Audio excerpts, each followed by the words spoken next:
My research project was to take art and its effects on a happy life and sort of concentrated on elementary schooling.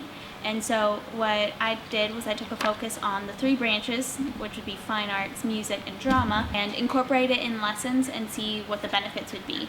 And so the research that I found started with an article posted by Bob Klamer. I find that incorporating art, so fine arts, in lessons helps problem solving, as well as Klamer stated Sternberg and William, two psychologists, have found that there's over 24 different advantages to it, and the 4 that he focused on in his article was that a benefit was you can cross-fertilize ideas, it helps build self-efficacy, and it models creativity, and it encourages creative collaboration. So the second research article that I found focused on drama. So it took 2 teachers, Rosalind Flynn and Gail Carr, and one was a drama teacher and one was an elementary teacher, and they collaborated together, so they cross-fertilized their 2 different teaching subjects and created a acting environment for literature as well as theater. And so they focused on a poem, and they had great results. A lot of the students actually remembered the poem, and they didn't just get the gist of the idea, but they actually fully understood what the poem was about. The final article I found was called Learning to the Beat of a Different Drum, and it was by Greg Crowther. And what he had done was he had taken different music types, styles. He said that, you know, even in art or in classes that weren't necessarily music friendly, or if they didn't like music, he incorporated all sorts of types of music from all over the world, and that helped promote social studies as well as diversity. And what he had stated in his overall experiment was that he had found that music reflects and promotes diversity as well as it enhanced learning. So the students would remember the music, and it would help them just be able to grasp more things rather than just understand the gist. It wasn't memorization. They actually were involved in the subject. And so the final rest of the video, you're going to see 3 lessons that I teach my younger siblings who I help my mom homeschool. And we just do 3 very short lessons where I actually took some time and I wanted to incorporate art and see if it actually benefited my siblings.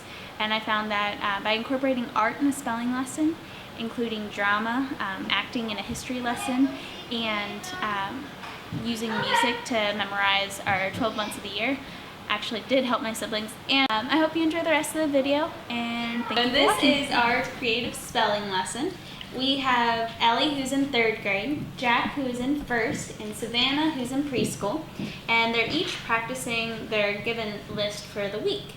So if you can see from here, we have Ellie, who has spelled thinking, which is one of her few spelling words, and Jack is currently working on dog. And Savannah over here, she's just doing her best to make fun little shapes. Can you normally do our spelling words? Oh, good job. Do you guys enjoy shaving cream better than writing your words? Yes. Yes. So, our history lesson today is about Alexander the Great. But you know what we're going to do this time? What? We're not going to read the lesson. We're going to act it out. Yeah, I do. The Persians. Persians, that's right, because King Philip wanted to fight them, right? But the Greeks helped. He wanted to say, I'll be your king and I'll help you. And George, don't forget me. And Elsa, of course. You can come be by me. Come on, Queen Elsa. You can be my queen. Okay, so Anyway, I got finished. let's fight. Let's pretend we're fighting, okay? We're fighting some soldiers. Why? Here comes the Persians. That was I'm dying. Here comes Alexander. Come on up, Alexander. You stand right there.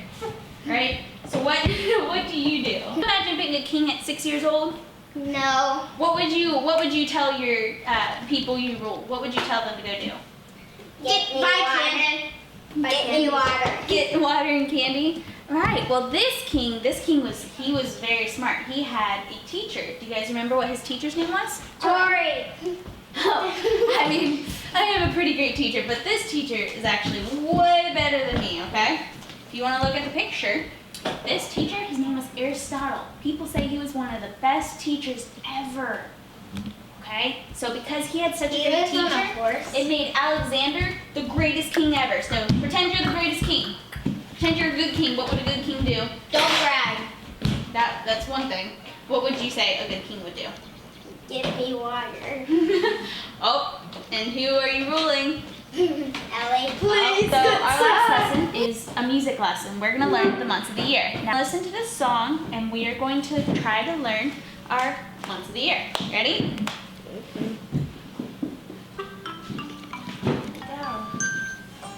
January, February, March, and April, May, June, July, and August, September, October, November, December.